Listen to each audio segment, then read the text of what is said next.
Some people wanted a tutorial on how there is a cat underneath my foot. How long have you been down there?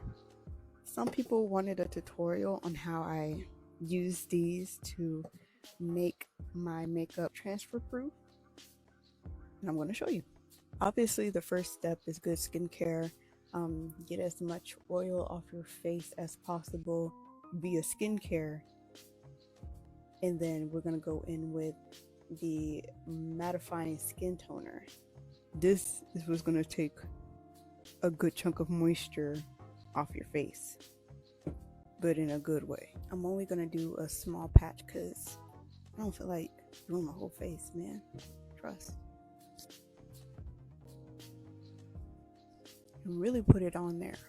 You know, don't be light-handed. And then you let it dry. You're gonna feel it like tightening your skin a little bit. And like, try not to move your face so much. Just let it settle.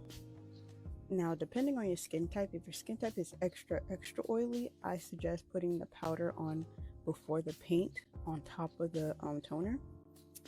But I'm deciding. I think I'm just gonna go in with the paint and then powder.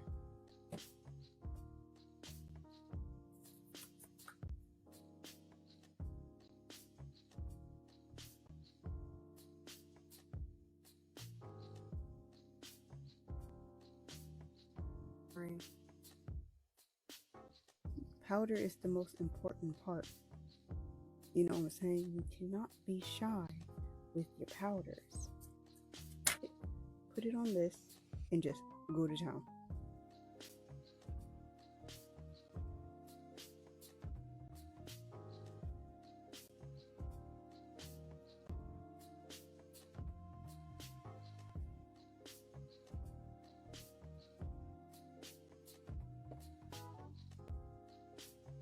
Get a powder puff also.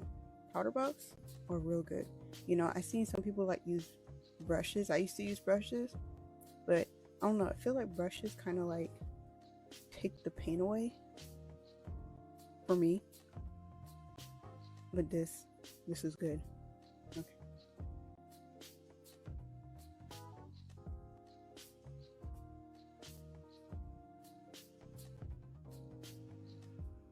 So from here, you can do your makeup. I'm just gonna do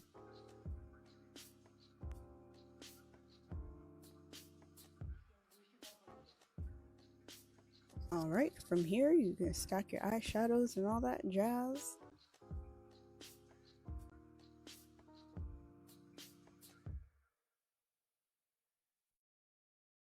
You should be good. And if you need extra support, I know the bottle doesn't look like the bottle that Mehron has, but this is the Mehron's it's the setting spray. There's a specific name for it. I can't think of it at the moment. I'll tag it down below. But if you need extra support, you can spray this stuff on top. Caution, it can take you out. Cause wow. But other than that, that's all I did. Have fun.